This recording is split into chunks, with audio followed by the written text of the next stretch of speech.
여러분 안녕하세요. 찾아가는 새벽기도 시카고 예수사랑교회 조선영 목사입니다. 오늘도 변함없는 주님의 은혜와 평강이 저와 여러분의 삶의 종일 풍성하기를 기도합니다. 오늘 말씀은 열왕기상 22장 29절부터 38절까지 말씀입니다. 제가 읽어드리지요. 이스라엘 왕 아합과 유다의 여호사밧 왕은 시리아와 싸우려고 길르앗의 라못으로 올라갔다. 이스라엘의 아합 왕은 여호사밧에게 말하였다. 나는 변장을 하고 싸움터로 들어갈 터이니 임금께서는 왕복을 그대로 입고 나가십시오. 이스라엘 왕은 변장을 하고 싸움터로 들어갔다. 시리아 왕은 그와 함께 있는 32사람의 병거대 지휘관들에게 말하였다. 너희는 작은 자나 큰 자를 상대하여 싸우지 말고 오직 이스라엘 왕만 공격하여라. 병거대 지휘관들이 여호사밧을 보더니 저자가 이스라엘의 왕이다 하며 그와 싸우려고 달려들었다.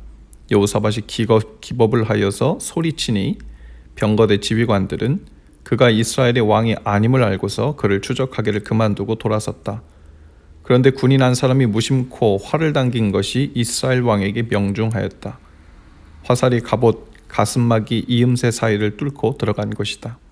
왕은 자기의 병거를 모는 부하에게 말하였다. 병거를 돌려서 이 싸움터에서 빠져나가자. 내가 부상을 입었다. 그러나 특히 그날은 싸움이 격렬하였으므로 왕은 병거 가운데 붙들려 서서 시리아 군대를 막다가 저녁때가 되어 죽었는데 그의 병거 안에는 왕의 상처에서 흘러나온 피가 바닥에 흥건히 고여 있었다. 해가 질 즈음에 각각 자기의 성읍으로 각각 자기의 고향으로 하고 외치는 명령이 진영에 전달되었다. 왕은 죽고 사람들은 그 죽음을 사마리아로 가지고 가서 그곳에 묻었다. 그리고 사마리아 연못에서 왕의 병거와 갑옷을 씻을 때 개들이 그 피를 핥았고 창녀들이 그곳에서 목욕을 하였다.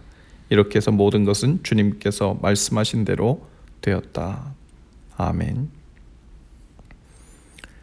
이스라엘 왕 아합은 유다의 여호사밧 왕과 동맹을 체결하고 아람 군대, 즉 시리아 군대와 싸우려고 길르앗 라못으로 올라갔습니다.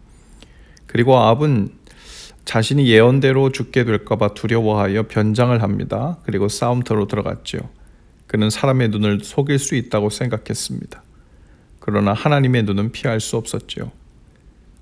아람 군대는 왕복을 입은 여호사밧을 뒤쫓다가 여호사밧이 놀라서 소리치는 소리를 듣게 됩니다.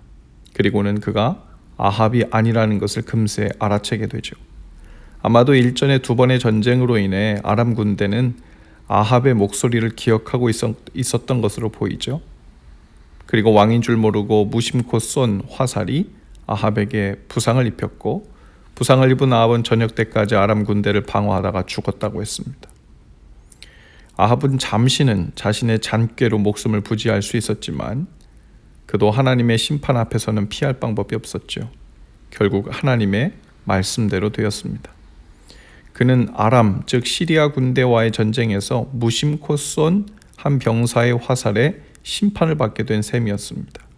그리고 또한 이미 예언된 대로 그의 피를 개들이 핥았고 그의 죽음에 누구 하나 슬퍼하였다고 기록되지 않을 정도로 비참한 최후를 맞이했죠. 하나님의 말씀을 듣고도 회개하지 않는 아합의 최후는 이미 결정되어 있던 것이나 다름없었습니다. 아무리 변장을 하고 숨어들어도 무심코 쏜 화살이라고 표현된 이 화살의 추적을 피해갈 사람이 없었죠.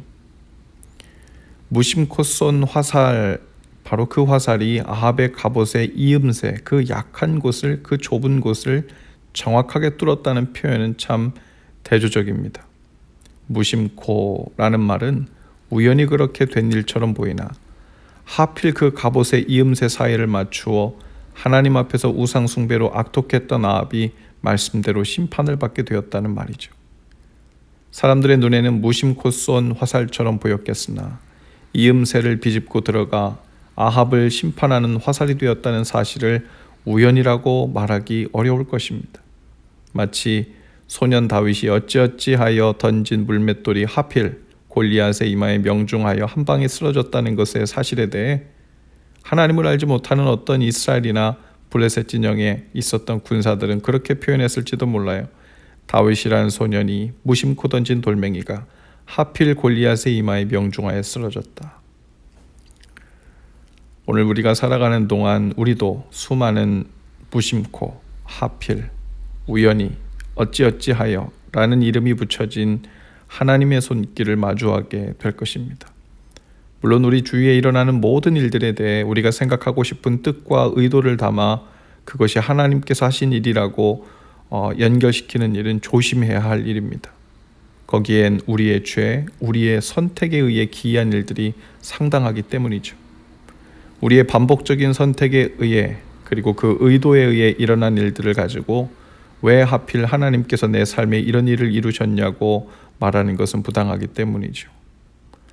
우연은 없으니 모든 일이 하나님께서 나에게 행하신 일이 분명하다라는 식으로만 생각한다면 그것은 하나님의 섭리를 인정하는 척하면서 실은 우리의 죄와 선택의 책임을 하나님 탓으로 돌리며 회피하려는 꼼수가 되기 쉽기 때문이죠. 하나님을 피하여 죄의 길을 달려갈 수 있다고 생각한다면 아합과 같이 수많은 무심코 일어나 보이는 일들을 만나게 될 것입니다. 보이지 않는 하나님의 손이 무심코 다가온 손길처럼 보일 수 있기 때문이죠. 반대로 하나님의 손길은 무심코 행운이 찾아오는 방식처럼 우리를 돌보시고 채우시고 붙들어 주시는 모습으로도 다가올 것입니다. 그러나 역시 보이지 않는 하나님의 손길이라고 하여도 하나님의 말씀을 알고 그 방향과 결국을 아는 사람들은 그 복된 은혜의 손길을 알아보게 되겠죠. 아합이 그 예언에 저주받은 대로 되었다는 사실과는 반대로 오늘 하나님 앞에서 살아가는 저와 여러분의 삶 속에 우연인 듯 우연 아닌 우연 같은 말씀의 성취가 있게 되기를 축복합니다. 아무리 피하고 숨으려 해도 피할 수 없고 숨을 수 없는 하나님의 거룩한 그 추적하시는 손길을 아름답고 복되게 경험되는 날 되실 수 있기를 주님의 이름으로 축복합니다. 기도합시다. 주님, 오늘도 저희의 삶을 추적하시며 말씀을 성취하시는 하나님을 인정하고 또 보게 되는 날 되길 원합니다. 수많은 인파 속에 있어도 수많은 우연 같은 일상의 일들 속에 있어도 옷자락의 이음새 사이의 공간을 타겟팅하시는 하나님의 놀라운 은혜의 조준력 앞에서 우리의 삶이 즐거이 드러나는 날 되게 하옵소서. 예수님 이름으로 기도합니다. 아멘. 여러분 오늘도 예수 사랑으로 화이팅입니다. 내일 아침에 다시 찾아뵙지요.